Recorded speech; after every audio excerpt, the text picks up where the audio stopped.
ইতিহাসের পাতায় এমন কিছু যুদ্ধ আছে যা শুধু মানচিত্র বদলায়নি, বদলে দিয়েছিল পৃথিবীর ভাগ্য। 1400 ক্ষুধার্ত মানুষ বনাম আরবের সবচেয়ে ধনী এবং সুরক্ষিত 10,000 যোদ্ধার এক অসম লড়াই, যেখানে হারলে ইসলাম পৃথিবীর বুক থেকে মুছে যেত, আর জিতলে তৈরি হতো এক নতুন বিশ্ব ব্যবস্থা। একটি লোহার দরজা যা সরাতে প্রয়োজন হতো 40 জন শক্তিশালী মানুষের, অথচ যুদ্ধের ময়দানে একজন সাহাবী সেটিকে এক হাতে তুলে নিয়েছিলেন ঢাল হিসেবে। আজ আমরা জানব খয়বারের সেই লোমহর্ষক কাহিনী, যেখানে জাদু, বিষ এবং তলোয়ারের ঝনঝনানির মাঝেও ঈমান কিভাবে অসম্ভবকে সম্ভব করেছিল। মদিনা তখন শান্ত ছিল না। হুদায়বিয়ার সন্ধির পর আপাতদৃষ্টিতে মনে হচ্ছিল যুদ্ধ থেমেছে, কিন্তু মদিনার উত্তরে ফনা তুলে দাঁড়িয়েছিল এক বিষধর সাপ, খয়বার। এটি কোনো সাধারণ শহর ছিল না। আগ্নেয়গিরির লাভায় তৈরি কালো পাথরের পাহাড়ের ওপর একের পর এক দুর্ভেদ্য দুর্গ। ইহুদিরা গর্ব করে বলতো, খয়বারের দেওয়াল টপকানো মানে আকাশের চাঁদ ছোঁয়া। কিন্তু তারা জানত না, তাদের এই অহংকার চূর্ণ করতেই মদিনা থেকে ধুলো উড়িয়ে আসছেন এক কাফেলা। কেন রাসূলুল্লাহ সাল্লাল্লাহু আলাইহি ওয়াসাল্লাম হঠাৎ খায়বার আক্রমণের সিদ্ধান্ত নিলেন? কারণ ছিল বিশ্বাসঘাতকতা। খায়বার হয়ে উঠেছিল আরবের ষড়যন্ত্রের হেডকোয়ার্টার। মদিনা সনদ ভেঙে পালানো বনু নাজির গোত্র এখানে ঘাঁটি গেড়েছিল। তারা শুধু নিজেরা নিরাপদ ছিল না, বরং তাদের অগাধ সম্পদ দিয়ে মক্কার কুরাইশ এবং বেদুইন গোত্র গাতফানকে কিনে নিচ্ছিল মদিনা আক্রমণের জন্য। রাসূল সাল্লাল্লাহু আলাইহি ওয়াসাল্লামের গোয়েন্দা বিভাগ খবর পেল খায়বার এবং গাতফান মিলে এক ভয়াবহ সাঁড়াশি আক্রমণ করার পরিকল্পনা করছে। যদি এটা হতো, মদিনার অস্তিত্ব থাকতো না। তাই রাসূল সাল্লাল্লাহু আলাইহি ওয়াসাল্লাম নিলেন এক অকল্পনীয় সিদ্ধান্ত। দুশমন আক্রমণ করার আগেই তিনি দুশমনের ঘরে হানা দেবেন। সঙ্গী মাত্র 1400 সাহাবী, যাদের অনেকের পায়ে জুতো নেই, পেটে ঠিকমতো খাবার নেই, কিন্তু বুকে আছে উহুদ এবং বদরের স্মৃতি। এখানেই রাসূল সাল্লাল্লাহু আলাইহি ওয়াসাল্লামের সামরিক প্রজ্ঞার এক অসাধারণ নিদর্শন দেখা যায়।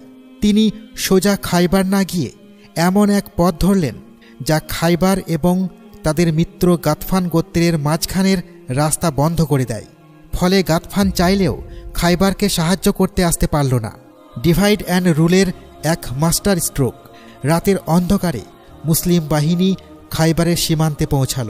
সকালবেলা যখন ইহুদি কৃষকরা কোদাল ছুরি নিয়ে বের হলো, তারা দেখল দিগন্ত জুড়ে আল্লাহু আকবার ধ্বনি। তারা চিৎকার করে উঠল, মুহাম্মদ সাল্লাল্লাহু আলাইহি ওয়াসাল্লাম এসেছেন, সেনাবাহিনী নিয়ে এসেছেন। তারা দৌড়ে দুর্গের ভেতরে ঢুকে গেল। বিশাল ফটকগুলো বন্ধ হয়ে গেল। শুরু হলো এক দীর্ঘ এবং ক্লান্তিকর অবরোধ। কিন্তু যুদ্ধটা এত সহজ ছিল না। খায়বার ছিল 8টি প্রধান দুর্গের সমষ্টি। এক একটি দুর্গ যেন এক একটি দানব। উঁচু টাওয়ার থেকে ইহুদি তীরন্দাজরা বৃষ্টির মতো তীর ছুঁড়ছিল। মুসলমানরা খোলা আকাশের নিচে তীব্র শীতে কাঁপছে, খাবার ফুরিয়ে আসছে।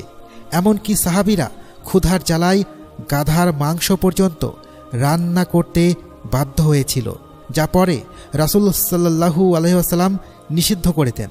সাহাবীদের মনে প্রশ্ন জাগছিল, এই অচলাবস্থা আর কতদিন? নাত দুর্গ কিছুতেই দখল করা যাচ্ছিল না। প্রথম দিন পতাকা দেয়া হলো হযরত আবু বকর রাদিয়াল্লাহু তাআলা আনহুকে। তিনি সারাদিন লড়াই করলেন, কিন্তু দুর্গ জয় হলো না।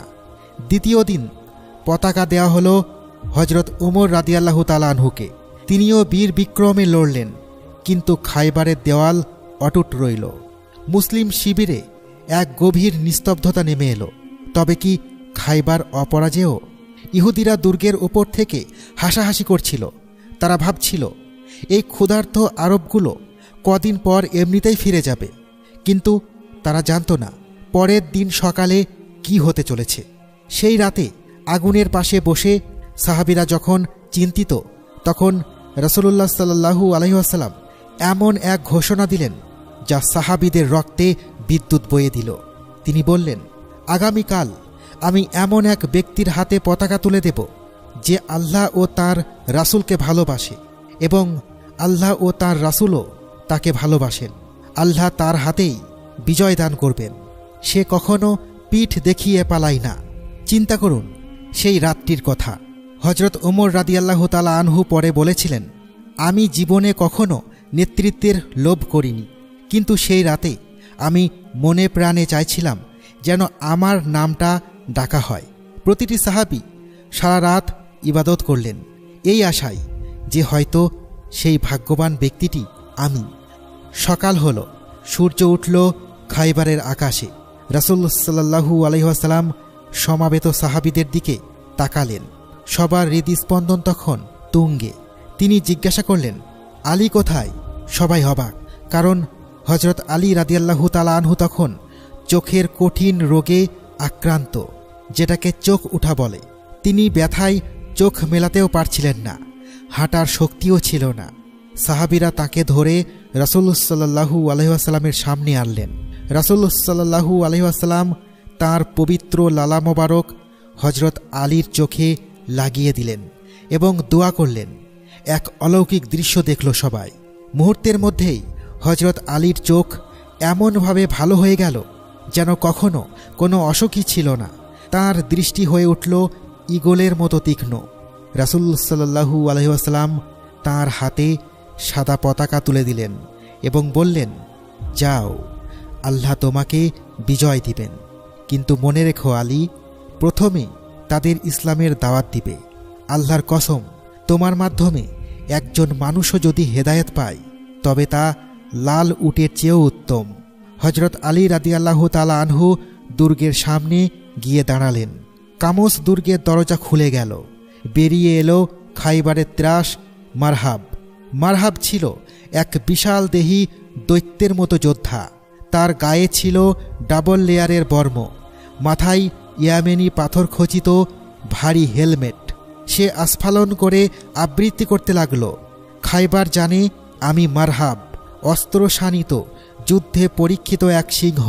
তার হুঙ্কারে পাহাড় যেন কেঁপে উঠল।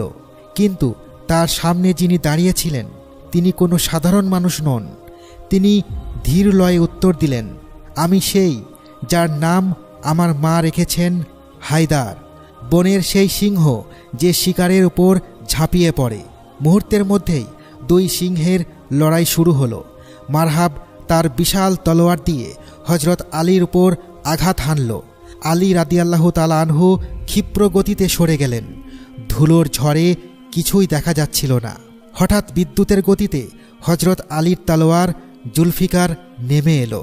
সেই আঘাত এতটাই শক্তিশালী ছিল যে তা মারহাবের লোহার হেলমেট, মাথা এবং দাঁত পর্যন্ত চিরে ফেলল। খাইবারের সবচেয়ে বড় পালোয়ান মাটিতে লুটিয়ে পড়ল। মুসলিম বাহিনী সমস্বরে চিৎকার করে উঠল, আল্লাহু আকবার।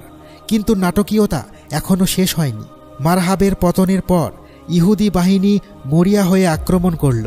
যুদ্ধের ডামাডোলে হযরত আলীর হাত থেকে তার ঢালটি পড়ে যায়। তখন তিনি যা করলেন তা মানব ইতিহাসের অন্যতম বিস্ময়। তিনি দুর্গের কাছে দৌড়ে গেলেন এবং কামস দুর্গের বিশাল লোহার দরজাটি ধরে এক হাতে হ্যাঁচকা টানে উপড়ে ফেললেন। শুধু তাই নয়, সে ভারী দরজাটিকে তিনি বাম হাতে তুলে নিলেন এবং দীর্ঘক্ষণ সেটিকেই ঢাল হিসেবে ব্যবহার করে যুদ্ধ করলেন। যুদ্ধের পর হযরত আবু রাফি রাদিয়াল্লাহু তাআলা আনহু বর্ণনা করেন, আমরা 7 জন সাহাবী মিলে সেই দরজাটি নড়ানোর চেষ্টা করলাম, কিন্তু পারলাম না। পরে 40 জন মানুষ মিলে সেটাকে জায়গা থেকে সরাতে হয়েছিল। বিজ্ঞান বা যুক্তি দিয়ে এর ব্যাখ্যা হয় না। এটি ছিল ঈমানি শক্তি। যখন বান্দা আল্লাহর উপর সম্পূর্ণ ভরসা করে তখন তার শরীরের শক্তি জাগতিক সীমানা ছাড়িয়ে যায়। কামস দুর্গের পতন ছিল খাইবারের পতনের শুরু। এরপর একে একে নাইম, সাব, ওয়াতি এবং সুলালিম দুর্গ মুসলমানদের দখলে এলো। ইহুদিরা বুঝতে পারল কংক্রিটের দেওয়াল দিয়ে ঈমানের তুফান আটকানো যায় না। তারা প্রাণ ভিক্ষা চেয়ে সন্ধির প্রস্তাব দিল। যুদ্ধ শেষ হলো, কিন্তু বিপদ শেষ হয়নি। বিজয়ের আনন্দকে বিষাদে পরিণত করতে এক ভয়ঙ্কর ষড়যন্ত্র করা হলো। জয়নাব বিনতে হারিস নামের এক ইহুদি নারী রাসূলুল্লাহ সাল্লাল্লাহু আলাইহি ওয়াসাল্লামকে দাওয়াত দিল। সে ভাজা বকরির মাংস উপহার দিল, কিন্তু তাতে মিশানো ছিল তীব্র হলাহল বিষ। বিশেষ করে বকরির রানের অংশে বেশি বিষ দেওয়া হয়েছিল, কারণ সে জানত রাসূলুল্লাহ সাল্লাল্লাহু আলাইহি ওয়াসাল্লাম রানের মাংস পছন্দ করেন। রাসূলুল্লাহ সাল্লাল্লাহু আলাইহি ওয়াসাল্লাম এক লোকমা মুখে দিতেই গোস্তের টুকরোটি যেন অলৌকিকভাবে তাকে জানিয়ে দিল, আমাকে খাবেন না, আমি বিষাক্ত। তিনি সাথে সাথে তা ফেলে দিলেন। কিন্তু তার প্রিয় সাহাবী বিশর ইবনে বারা ততক্ষণে মাংস গিলে ফেলেছিল। বিষের তীব্রতায় তিনি শাহাদাত বরণ করেন। সবাই ভেবেছিল রাসূলুল্লাহ সাল্লাল্লাহু আলাইহি ওয়াসাল্লাম হয়তো এখন প্রতিশোধ হিসেবে পুরো গোত্রকে শেষ করে দিবেন। কিন্তু তিনি কি করলেন? তিনি সেই নারীকে জিজ্ঞাসা করলেন, কেন এমন করলে? নারীটি বলল, আমি পরীক্ষা করতে চেয়েছিলাম আপনি সত্যিই নবী কিনা। যদি নবী হন তবে আল্লাহ আপনাকে জানিয়ে দেবেন, আর যদি রাজা হন তবে আমরা আপনার হাত থেকে মুক্তি পাব। রাসূলুল্লাহ সাল্লাল্লাহু আলাইহি ওয়াসাল্লাম সেই মুহূর্তে তাকে ক্ষমা করে দিলেন। এটি ইসলাম, ক্ষমতার সর্বোচ্চ শিখরে থেকেও প্রতিশোধ না নেওয়া। যদিও পরে বিশর রাদিয়াল্লাহু তাআলা আনহুর মৃত্যুর কিসাস হিসেবে তাকে মৃত্যুদণ্ড দেওয়া হয়, কিন্তু তাৎক্ষণিকভাবে রাসূল সাল্লাল্লাহু আলাইহি ওয়াসাল্লাম নিজের জন্য প্রতিশোধ নেননি। খায়বার বিজয় শুধু একটি যুদ্ধ ছিল না, এটি ছিল মুসলিমদের অর্থনীতির টার্নিং পয়েন্ট। এতদিন মুসলমানরা ছিলেন দরিদ্র, মুহাজির। খায়বার জয়ের পর এত গনিমতের মাল এবং খেজুর বাগান মুসলমানদের হাতে এলো যে হযরত আবদুল্লাহ ইবনে ওমর রাদিয়াল্লাহু তাআলা আনহু বলেছিলেন, আমরা তৃপ্তি ভরে খেজুর খেতে পারলাম খায়বার বিজয়ের পর। ইহুদিদের অনুরোধে রাসূল সাল্লাল্লাহু আলাইহি ওয়াসাল্লাম তাদের খায়বার থেকে বিতাড়িত করলেন না, বরং তাদের সেখান থেকে চাষাবাদ করার অনুমতি দিলেন, এই শর্তে যে ফসলের অর্ধেক মদিনায় পাঠাতে হবে। এটি ছিল এক বিশাল অর্থনৈতিক বিজয়। একই সফরে রাসূলুল্লাহ সাল্লাল্লাহু আলাইহি ওয়াসাল্লাম হযরত সাফিয়া রাদিয়াল্লাহু তাআলা আনহাকে বিবাহ করেন, যিনি ছিলেন ইহুদি সর্দারের মেয়ে। এই বিয়ে ছিল এক রাজনৈতিক মাস্টার স্ট্রোক এবং মহানুভবতার প্রতীক, যা দুই জাতির মধ্যে দীর্ঘদিনের শত্রুতাকে আত্মীয়তায় বদলে দিয়েছিল।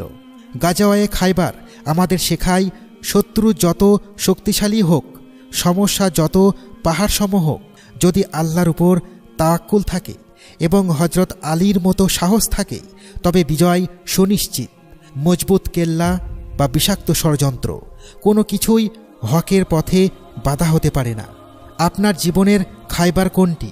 কোন বাধার পাহাড় আপনার সামনে দাঁড়িয়ে আছে? কমেন্টে অবশ্যই আমাদের লিখে জানাবেন।